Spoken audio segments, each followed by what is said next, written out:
Welcome, dear students. Today we are going to discuss on Williamson ether synthesis. In Williamson ether synthesis, we will first discuss what is Williamson ether synthesis, what are the reactants that are used, and what is the product that is formed. We will see that primary alkyl halides show Williamson ether synthesis and not secondary and tertiary alkyl halide. We will also see what kind of ethers we can prepare. Okay. We will then see the mechanism of action, the mechanism of reaction, and then we will see as to why tertiary alkyl halides do not show Williamson ether synthesis. So let us start Williamson ether synthesis. As is obvious from the name that Williamson ether synthesis is used in the preparation of ether. Actually, it is the indirect preparation of alcohol into ether. It is the indirect conversion of alcohol into ether. Okay. How do you convert an alcohol into an ether? By taking the alcohol and converting it into a sodium alkoxide. Take an alcohol, convert it into an alkoxide ion, react it with primary alkyl halide, and when on reaction the product that you get is an ether. I repeat, take an alcohol, convert it into its alkoxide ion, react it with primary alkyl halide, and what you get is ether. The second point is that only primary alkyl halides will show Williamson ether synthesis.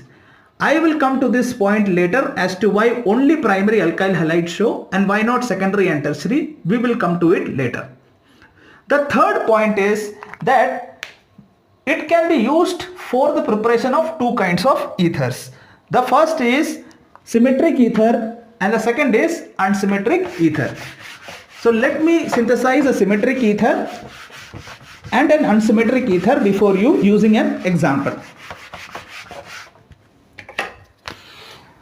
I take sodium methoxide, I react it with methyl chloride. These are the charges that develop because all of these are polar compounds. And what happens? You get a product like this, and this is dimethyl ether. Dimethyl ether. This is a symmetric ether because groups are the same on either side of oxygen. So you can prepare symmetric ether using Williamson ether synthesis. Now let me prepare an unsymmetric ether. For this I take ethoxide, sodium ethoxide. I react it with the same methyl chloride, and the product that I get, I write the charges here. The product that I get is this plus NaCl. Now this is ethyl methyl ether. Ethyl methyl ether. E because E comes alphabetically first. Ethyl methyl ether. This is a unsymmetric ether because groups are different on either side of oxygen. So you can prepare a symmetric ether using Williamson ether synthesis. You can also prepare a unsymmetric ether. This is the third point of this topic. Coming to the fourth point, the mechanism that is involved. If you look at the reaction carefully, what is happening in this reaction? Look at this. This is an alkyl halide. Okay. This is a leaving group of the alkyl halide.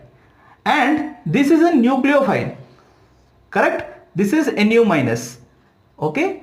So Nu minus, one nucleophile has actually substituted another nucleophile. What do we call such kind of reactions?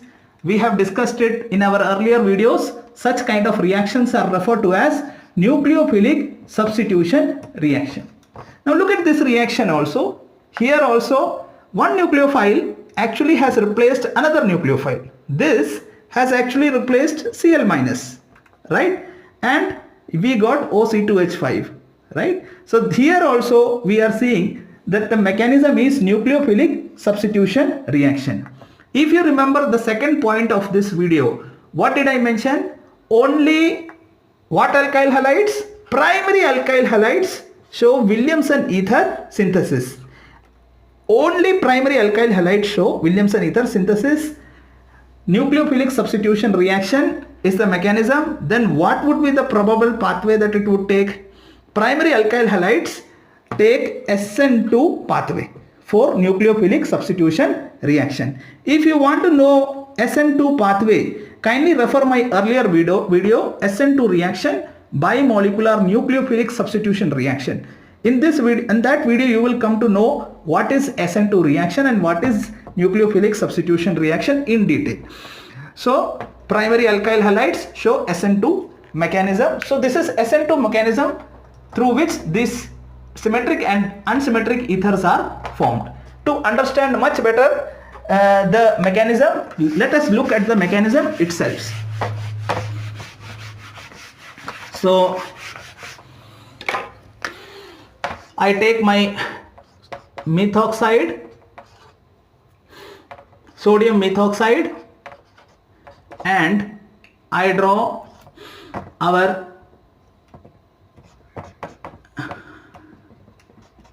this thing which is methyl chloride. I react it, and as we know SN2 mechanisms occur in single step and the rate is dependent on both of these, both the nucleophile and the substrate. It is based on collision. So now this will collide with this. The nucleophile here is CH3O minus, right? So I am rubbing Na because that doesn't have any significance. Now it would attack it from backside because from in front side Cl is there. So it won't attack Cl from this side, it would attack it from the back side, and we get a transition state like this. So this is the transition state that is formed, right? So look at the groups. The groups, they are arranged as a spokes of a wheel, right? Like the spokes of a bicycle wheel, they are arranged. Here OCH3C bond is partially formed and CCl bond is partially broken. The Cl has not completely left the methyl group and OCH3 group has not completely joined the methyl group. So this takes simultaneously, and the product that is formed is this.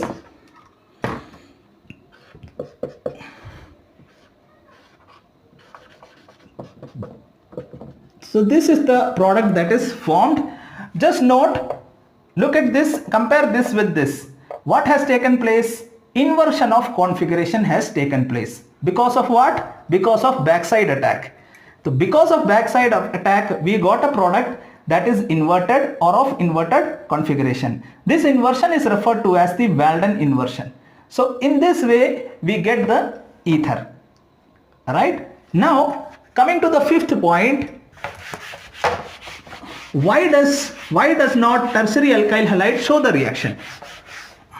Let us take the case of tertiary alkyl halide. Why doesn't it show Williamson ether synthesis? That is the question. Let us look at tertiary alkyl halide. I am going to draw a tertiary alkyl halide here. I am going to do a tertiary butyl chloride, right? What would happen now? Can OCH3 minus as a nucleophile attack it? No. Why? Because the groups are bulky. The alkyl groups are bulky and there is no space for a big nucleophile like OCH3 minus to attack it. In such circumstances, ionization would take place and it would wait, that is OCH3 minus would wait and ionization would take place. So you get a carbocation like this, a planar trigonal carbocation. Because there are three groups, the three groups occupy the farthest position, so you get a planar trigonal carbocation. So that is step number 1, that is ionization of this tertiary alkyl halide. Now let us go to step number 2. Let me remind you the question, why doesn't tertiary alkyl halide show Williamson ether synthesis? That is the question. Now this is the carbocation that is formed, planar carbocation. Now still the nucleophile is so big that it won't be able to attack C. It won't be able to attack positively charged carbon because big bulky steric groups are occupying and are cornering carbon atom. They are hiding carbon atom, and a big nucleophile cannot enter. The second thing is that this acts as a very strong base. Alkoxide is a very strong base. So rather than acting as a nucleophile, it would act as a base and it would take H along with it. And the result of that would be that you get an elimination product. This pair will come here and you get an elimination product like this, where Cl was removed from alpha carbon atom and H was removed from beta carbon atom. Cl was removed from here, alpha carbon atom, and H was removed from the beta carbon atom. This is the beta carbon atom from which H is removed. Cl was initially removed in the first step, and you get an elimination product like this, which is an alkene. So we tried to make ether, but what resulted is an alkene. So you cannot make ether using tertiary alkyl halide in Williamson ether synthesis. Similar is the case for secondary alkyl halide.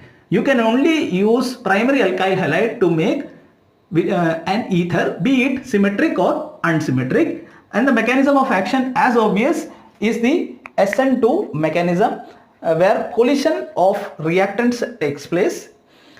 Dear students, these are the 5 points. Number 1, indirect preparation of ether from alcohol. How do you prepare that? Convert an alcohol into alkoxide and react it with primary alkyl halide. You will get an ether. Second point is primary alkyl halide only shows Williamson ether synthesis. Third is symmetric and unsymmetric ethers can be prepared using this reaction. Fourth is mechanism. As mentioned, it is primary alkyl halide, so the mechanism would be SN2 mechanism. Third is, why doesn't tertiary alkyl halide show Williamson ether synthesis? The point is very simple. It will undergo elimination on reaction with alkoxide ion, because alkoxide ion is sterically very big and the base is very strong. It would knock out a proton rather than attacking a carbon atom. Dear students, if you like the video, please do not forget to subscribe my channel. Thank you very much.